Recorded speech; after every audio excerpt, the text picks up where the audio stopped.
वंदनीय संत समाज, श्रद्धा मूर्ति देवियों और धर्मानुरागी बंधुओं, प्यारे बच्चों,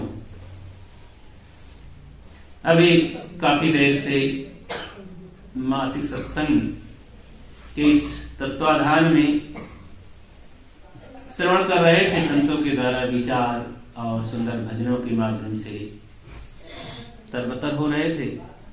संत श्री राम साहब जी के विचार श्रवण कर रहे थे। सबके विचारों में हमें प्रेरणा लेना चाहिए और सुन सुन करके चुन लेना चाहिए। सुनो, चुनो और गुनो, विचार करो फिर उस पर और ग्रहण करो। समय अनोखा है और ये काम करना कठिन थोड़ा लगता है। अब ये तो कहावतें बहुत साधारण आप सब सुने हैं कि सस्ता रोवे बार बार, महंगा रोवे एक बार। महंगा में भी रोना पड़ता है लेकिन एक बार रोना पड़ता है, और सस्ता में रोना पड़ता है, बार बार रोना पड़ता है। तो इससे तो अच्छा है, बहुत गुना, कई गुना अच्छा है कि भाई कई बार रोया जाए, तो बार बार नहीं। तो ये काम महंगा है। कैसे महंगा है? कबीर साहब कहते हैं, कबीर खड़ा बाजार में लिए लुकाठा हाथ, जो घर जाए आपनो चले हमारे साथ। शर्त देते हैं। क्या शर्त है? कबीर साहब चौराहे में खड़े हैं, कोई लुक छिप करके नहीं खड़े, हजारों के बीच में बाजार में खड़े, खुला दिल है, खुली जगह है, कोई लुका छिपाव नहीं, कोई भी पूछे हमारी बात को, सबके लिए ऐलान करते हैं। न हिंदू का फर्क है, न मुसलमान का फर्क है, न ब्राह्मण क्षत्रिय शूद्र का फर्क है, न स्त्री पुरुष का फर्क है। वो बाजार वहां कहते हैं। शर्त रखते हैं, हाथ में एक लुकाठा ले रखे हैं, अग्नि का गोला, लुआठा, मसाल। तो कहते हैं जो अपने घर को जला दे वो मेरे साथ चले। कबीर साहब अपने घर को जला दिए थे और फिर मसाल लेकर निकल पड़े कि जैसे मैं अपने घर को जला दिया, कोई भी अपने घर को जला दे वही मेरे साथ चल सकता है, वरना कोई चल नहीं सकता है। तो अब सुन करके ही लोगों को लगता है कि ये तो बिगाड़, पागलपन की बात है, अपने घर को कैसे जलाएंगे। तो ये घर रहने वाला घर नहीं जलाना है, झोपड़ी का घर, ईंट पत्थर का घर, खपड़ेल का घर और प्लास्टिक कागज का घर। इस घर में तो रहना है, बसर करना है, शरीर का घर है। आपके मन में जो मान्यताओं का घर है, अंधविश्वास का घर है, अज्ञान का घर है, मानंदियों का घर है, इसको नष्ट करना है। सदगुरु कबीर ये शर्त रखते हैं, तभी तो ये महंगा लग रहा है। यहां पर अब मान्यताओं का घर क्या है? घर घेरा, उसी घेरे में जी रहे हैं। बहुत सारी चीजें हम मान लिए हैं, इसको जला दो तब मेरे पीछे कोई चल सकता है, नहीं तो नहीं चलने की तुम्हारी हिम्मत नहीं है। अंधविश्वास, जात पात, विकार, भूत प्रेत, छू मंत्र, ईश्वर परमात्मा और तीर्थ व्रत, ये सब मान्यताएं हैं। अज्ञान से केवल मान लिया गया है। ये घेरा है, घर है। इन्हीं मान्यताओं के घेरे में हम फंसे हैं। इसीलिए साहब ज्ञान का लुकाठा देते हैं, ज्ञान का मसाल देते हैं, जला दो इससे। भूत प्रेत नाम की कोई चीज नहीं। अगर आप इस घर को जला दिए, इन मान्यताओं को ढहा दिए, भस्म कर दिए, तो आप एकांत चौराहे में आ गए। और यही करे बिना शांति नहीं मिल सकती है, ये जाल कट नहीं सकता है। आज यही तो सबको नीच बनाए हुए हैं। मानव जीवन सुंदर मिला, इतना ताकतवर योग भूमि में हम हैं, क्या कहें। लेकिन इसकी ताकत को पता ही नहीं है। बहुत बड़ी चुनौती है इस मानव जीवन को पाकर के, लेकिन समस्याओं के शिकार हो गए हैं। अच्छा, समस्या क्या है? मानव जीवन के सामने कोई समस्या नहीं है, लेकिन बहुत बड़ी समस्या है। ज्ञान आ जाए सदगुरु कबीर जैसे महान पुरुषों का, तो केवल चुनौती है, चुनौती बस। अच्छा, समस्या और चुनौती में फर्क कुछ होता है? कौन बताएंगे?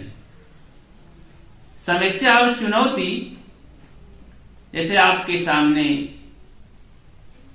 शेर आ जाए, अकेले आप एकांत में जंगल में हैं और शेर आ जाए, तो है ना समस्या, इसी को समस्या कहते हैं।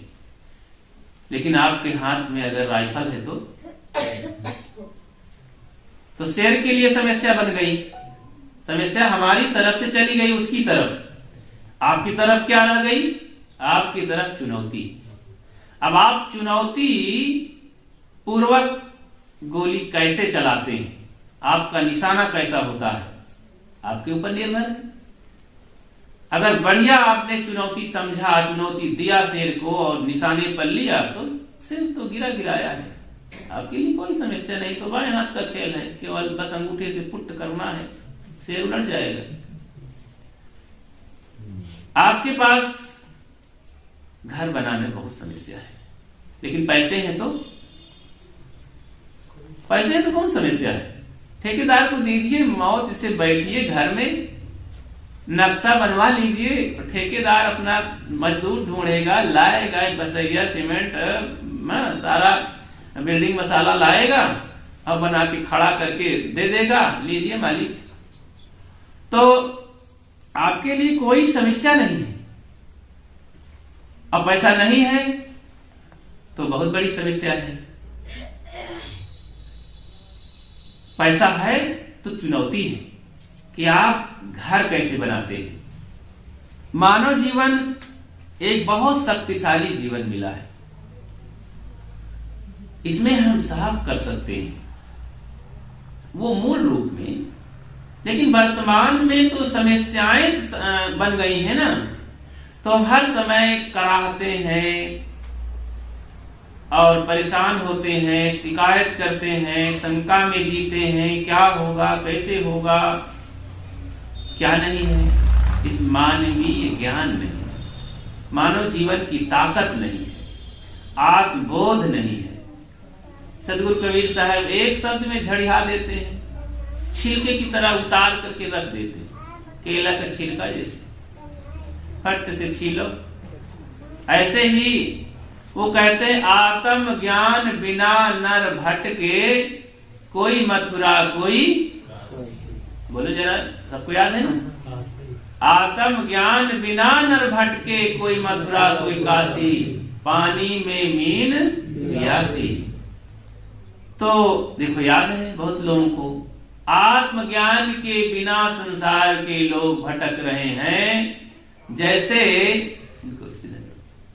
जैसे पानी में मछली प्यासी मर रही है, पानी में मछली क्या प्यासी मरेगी, लेकिन प्यासी हो जाए तो बड़ा आश्चर्य है, हम मूर्ख भी है, वो पानी में रह करके प्यासी मर रही है, लेकिन वो शायद नहीं मरती है। यहाँ मनुष्य रूपी मछली बहुत विकट है, अनेक प्रकार के सुख समृद्धि की धारा बह रही है, ज्ञान विचार संत गुरुजनों का सत्संग, ये दरिया लहरा रही है, उसमें हम प्यासे हैं। सारी शक्ति होकर के भी निर्बल बैठे हैं, दरिद्र बने हैं, असंतुष्ट हैं, इसीलिए प्यासे हैं।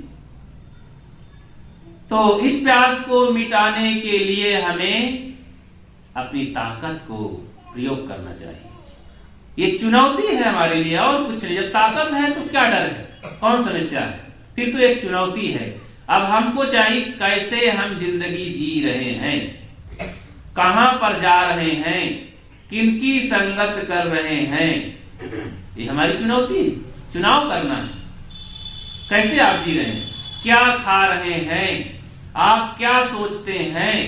सुबह से उठ करके खुराफात सोचना चालू कर दिए तो समस्या तो बनेगी।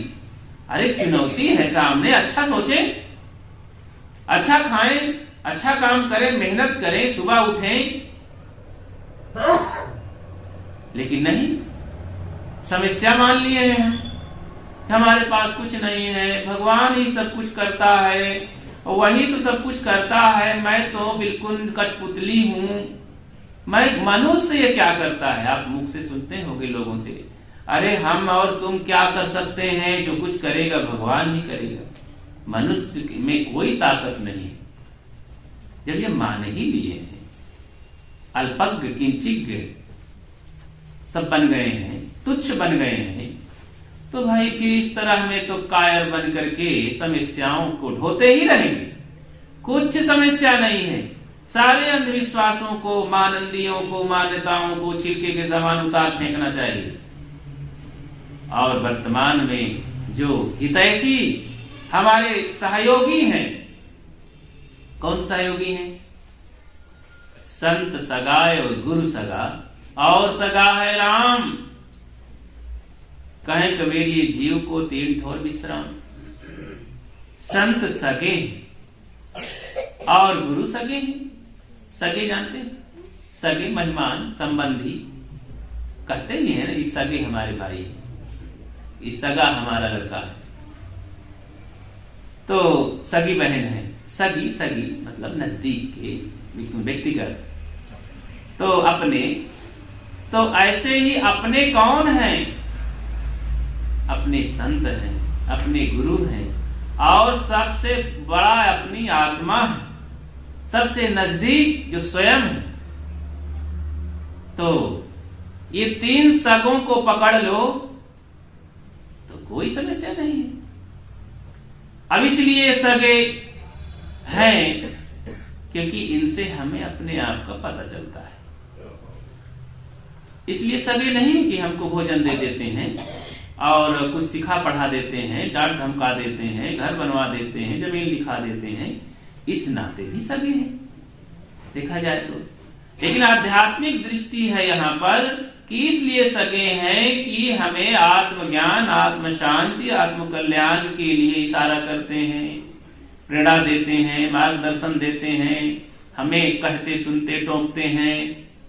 इसलिए अपने ऊंची दृष्टि से, बहुत छोटी बड़ी मझोल दृष्टि होती है, सबके पास वैसी सामर्थ्य उसी तरह की होती है।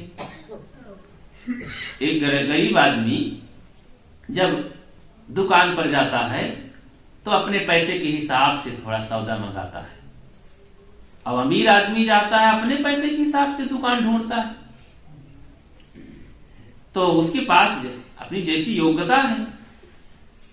तो ऐसे ही यहां जैसी अपनी ताकत हो, योग्यता हो, वैसा मनुष्य विचार करता है, सोचता है।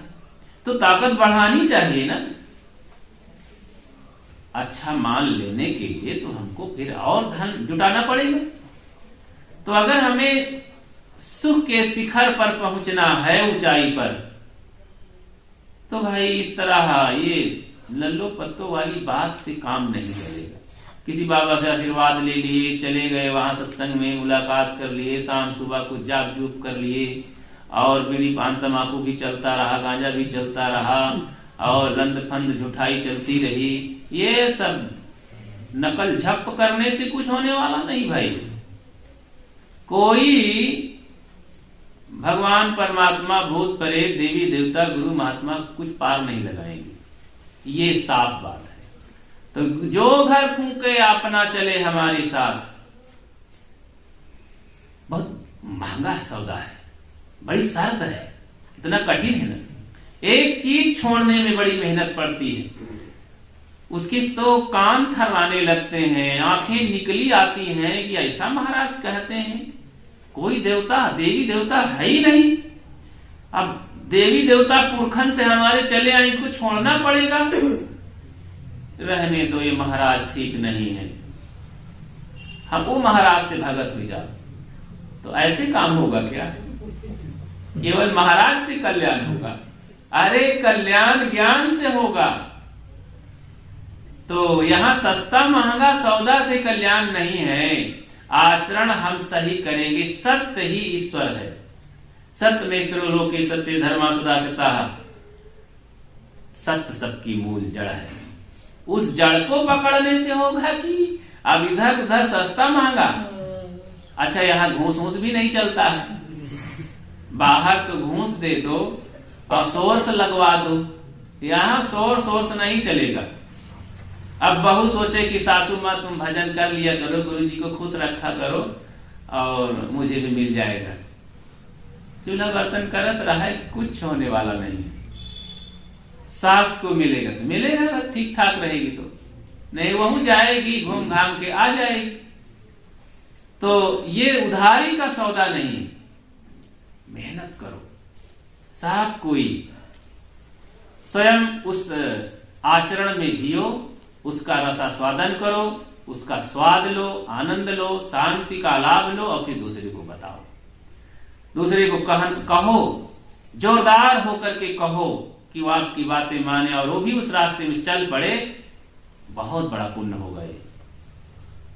जैसे आज संतों के कहने से, क्योंकि संत जब उसका आचरण करके जीवन में उतार करके कहते हैं तो वो बातें लोगों को माननी होती है, फिट हो जाती है, लोग उसे स्वीकार लेते हैं और अपने जीवन को बदल डालते हैं।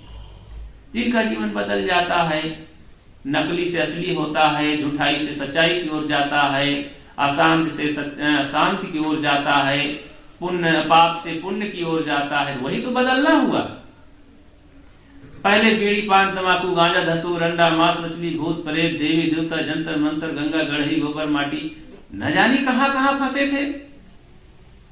अब अगर कोई पारकी संत गुरुजनों कबीर साहब के विचारों को पा गया तो सारा ये सब एक तरफ से, जैसे कोनो ये पानी घसीट देते काला थे वाइपर है ना, तो जैसे पक्की फर्श में बढ़िया टाइल्स में वाइपर से घसीट दो तो सूखा हो जाता है पूरा। वैसे कबीर साहब का ऐसा ज्ञान रूपी वाइपर है, सारा कचरा साफ हो जाता है। लेकिन इस वाइपर को कोई खरीदे तो बड़ा महंगा है। जो घर जा रहे अपना चले हमारे साथ, जो अपने घर को जला दे तो ये सौदा पाता है। सबको तो सस्ता है ना चाहिए। तो पुराना और बड़ी मेहनत से इसको जुटाए हैं। 15 साल से भजन करते रहे और इतनी महंगी मूर्ति लाए हैं, वहां से 1 लाख की मूर्ति लाए हैं भगवान की। इसको कैसे हम भगा दें? इतनी बड़ी गुजरिया लाते हैं दीपावली के दिन, तो अब साल भर बीत जाती तो फिर बदलते हैं किसी किसी घर में। तो सोचते रहते हैं इसको कहां ले चलें भगवान की मूर्ति, कहा कौने पिपरे में रखें, कौने मंदिर में रखें। अगर वहां रख दे तो पाप न लग जाए, गुस्सा जैसे खदेड़ लें। कुछ नहीं, छोटी सी मूर्ति। तो बड़ी मूर्ति के लिए तो बड़ा मोह लगता है, किसे हजार लाखों रुपए लगा है महारानी का।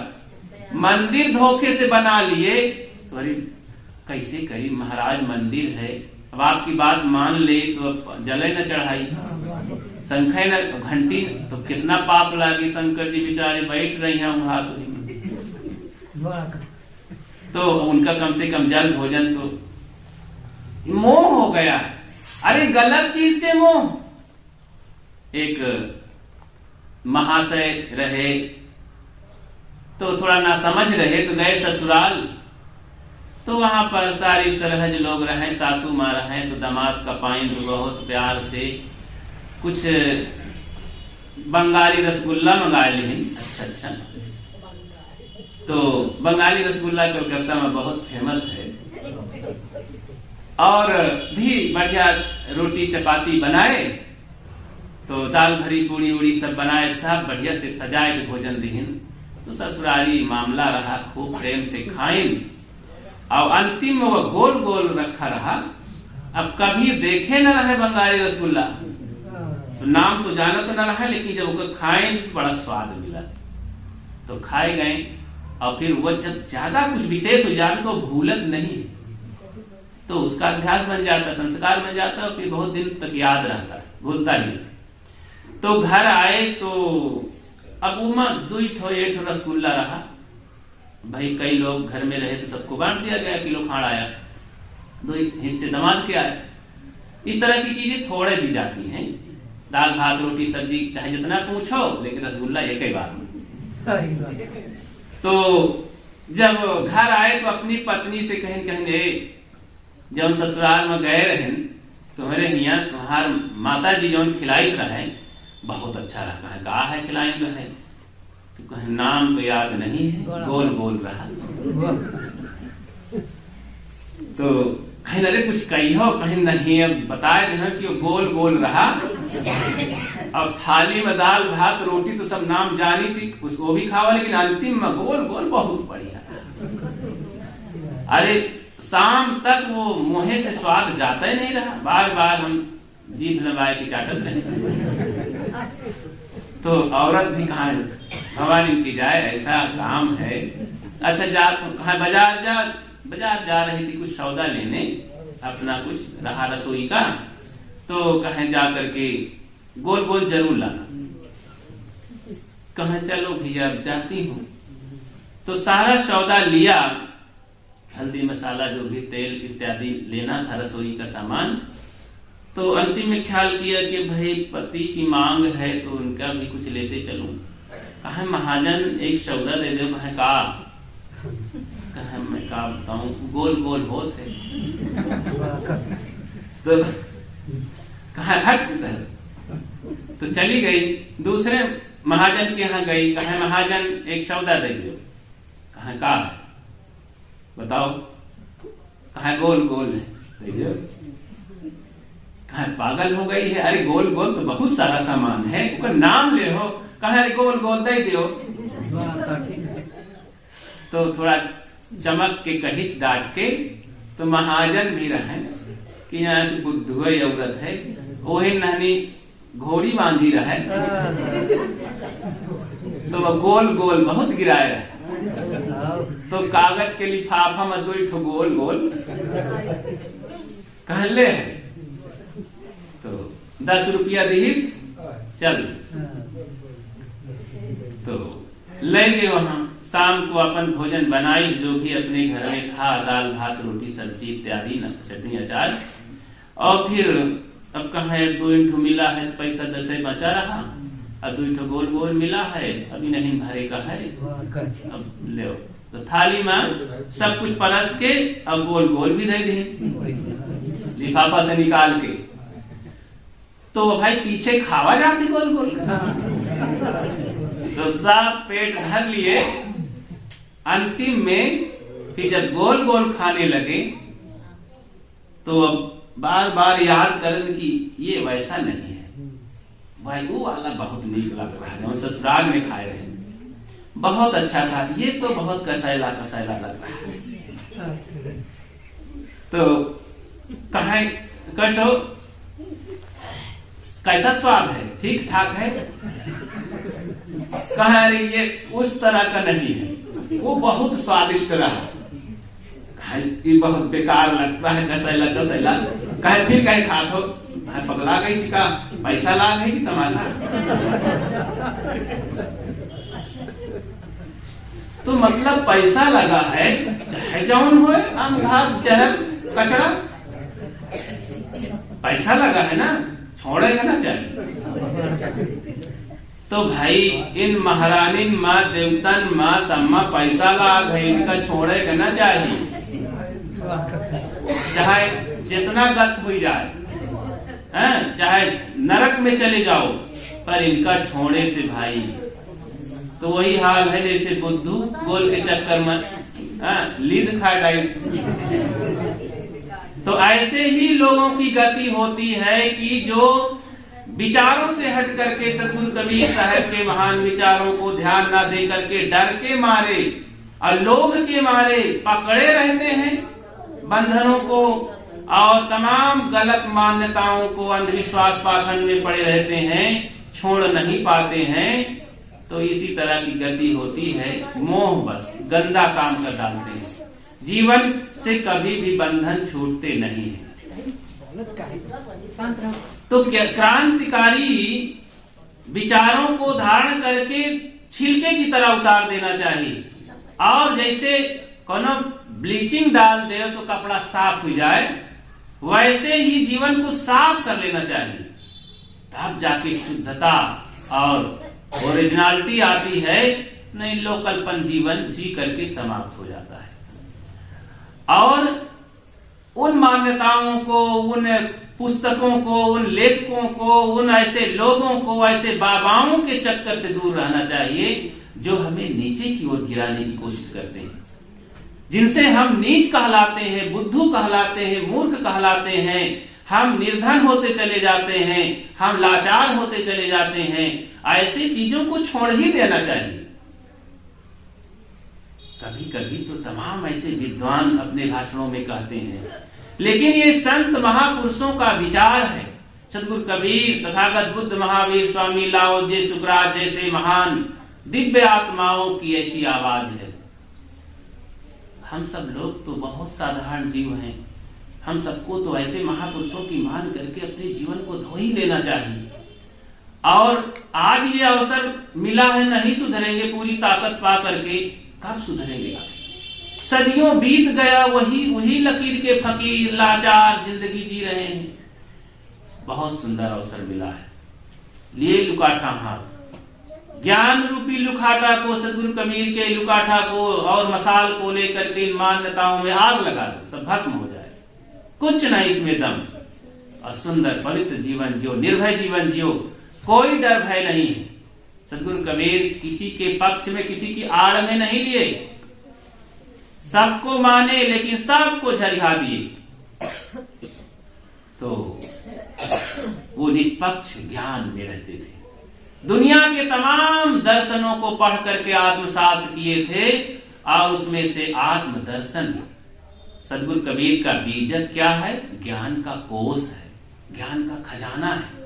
जैसे आप शब्द कोश देखे होंगे, बड़े बड़े कोश होते हैं, मोटे मोटे ग्रंथ, और उसमें 1 लाख शब्द और कितने शब्द होते हैं कि हमारे देश में और विश्व में कितने शब्द फैले हुए हैं। सदगुरु कबीर का ज्ञान बीजक, वो ज्ञान का कोश है। उस ज्ञान में डुबकी लगाना चाहिए, पढ़ना चाहिए, घर घर में बीजक रखना चाहिए, बच्चों को पढ़ाना चाहिए, स्वयं पढ़ना चाहिए, और ऐसे संतों को खोजना चाहिए जो बीजक पाठी हों, बीजक के मर्मज्ञ लोग हों। उनसे जाके गुरु क्या करना चाहिए? गुरुमुख पढ़ाई पढ़ना चाहिए, गुरुमुख पढ़ाई पढ़ के ज्ञान प्राप्त करना चाहिए। सब लोग बीजक की हालत को नहीं जान पाएंगे, जो भ्रमित लोग हैं वो तो सुन करके भाग जाएंगे। तो इसलिए ऐसे ज्ञान को सुन करके जीवन को जल्दी जल्दी बदलो, नहीं मौत आ रही है, और अधूरी जिंदगी में शिकवा शिकायत में और उदासी में जीवन चला जाएगा। और जल्दी से अपने उस प्लेटफार्म को पा करके स्वतंत्रता की जिंदगी महसूस करना चाहिए। तो सुंदर जीवन है, अगर इन विचारों को जीवन में धारण करें, निर्भय जीवन बनाएं कि अंधविश्वास से हटें, आत्मज्ञान को पकड़ें, दुर्व्यसनों से हटें, तो क्या कहना, बहुत हल्का फुल्का जीवन। फिर तो केवल मेहनत करें, अपने घर में प्रेम से रहें, सद्गुण की कमाई करें, और जो भी आप 4, 6, 10, 20 लोग घर में हों, सब में एकता, प्रेम, संगठन, शील सीखें। तो 3 लोक की संपदा रही शील में आन, दया, गरीबी, बंदगी, समता, शील स्वभाव। तो ये सदगुरु कबीर के महान सूत्र हैं, उनका आदेश है। तो सत्संग में ये सब सुने और थोड़ा सा भी ले करके बातों को जीवन बदलने में लग जाएं और कदम बढ़ाएं। जब कदम ही नहीं बढ़ाएंगे तो बदलाव नहीं आएगा, इसलिए कदम बढ़ाते चलें और जल्दी से अपनी नौका को पार लगा लें। एक बात और है कि ये संसार की दरिया में 2 नौकाएं चल रही हैं। 2 नौका जैसे चल रही है किसी धारा में, और 2 आदमी लिए चले जा रहे हैं नौका को। अब एक की नाव पीछे हो गई है, नहीं चल पा रही है, एक की नाव आगे, तो क्या करना चाहिए?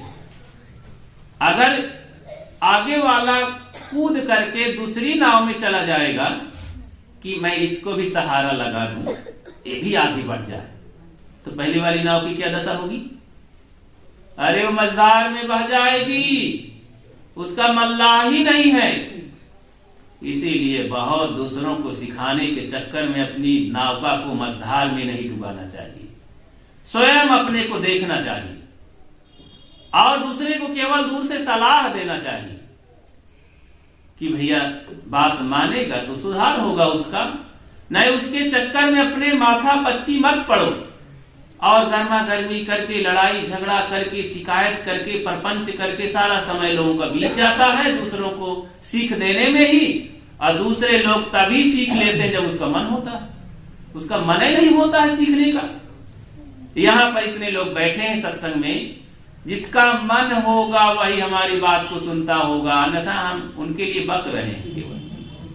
वो तो बैठे हैं, शरीर बैठा है, जिसका मन यहाँ पर होगा लगा होगा हमारी बातों में वही समझेगा और वही ग्रहण करेगा। अन्यथा तो न जाने कितनी बातें सुने हैं, कुछ फर्क नहीं पड़ा है, इन सारी बातों में फर्क नहीं पड़ेगा। इसलिए मन को एकाग्र करके और भीतर ले जाए इन बातों को और तमाम गंदी मान्यताओं को, अज्ञान को, अंधविश्वास को, गंदे खान पान को, सब को निकाल फेंक करके शुद्ध आत्मचिंतन करो, ध्यान करो और प्रेम की जिंदगी जियो और इसी में जीवन सफल होगा। आप सबको बहुत बहुत धन्यवाद देते हुए मैं अपनी बात को विराम देता हूँ। बोलिए सद्गुरु देव की जय, संत समाज की, भक्त समाज की जय।